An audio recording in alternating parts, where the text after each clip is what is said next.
সুকন্যা সমৃদ্ধি যোজনা 2025-এর বিস্তারিত তথ্য দেখে নিন। 0 থেকে 10 বছর বয়স পর্যন্ত কন্যা সন্তানের জন্য এই বিনিয়োগ। পোস্ট অফিসে যদি এই স্কিম করেন তাহলে 70 লাখ টাকা পর্যন্ত রিটার্ন পেতে পারেন। এখানে পয়েন্ট টু পয়েন্ট আমি বলে দিচ্ছি, বিস্তারিত দেখে নিন।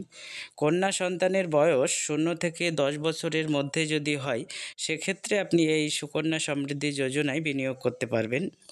এবং 2025-এ বর্তমান যে সুদের হার সুকন্যা সমৃদ্ধিতে 8.2 এবং ন্যূনতম বিনিয়োগ হচ্ছে বছরে 250 টাকা আপনি বিনিয়োগ করতে পারবেন এবং সর্বাধিক 1.5 লাখ টাকা পর্যন্ত কিন্তু বছরে বিনিয়োগ করা যাবে। এবং এই সুকন্যা সমৃদ্ধিতে টাকা জমা দিতে হবে 15 বছর পর্যন্ত, অর্থাৎ 0 থেকে 10 বছরের মধ্যে যেদিন থেকে আপনি অ্যাকাউন্ট ওপেন করবেন সেদিন থেকে 15 বছর কিন্তু আপনাকে প্রত্যেক বছর বিনিয়োগ করতে হবে। এবং এটার ম্যাচিউরিটি হবে যখন অ্যাকাউন্ট যেদিন খুলবেন সেদিন থেকে 21 বছর বয়স হলে, অর্থাৎ 21 বছর পর এই সুকন্যা সমৃদ্ধির কিন্তু ম্যাচুরিটি হবে, অর্থাৎ টাকা উঠবে।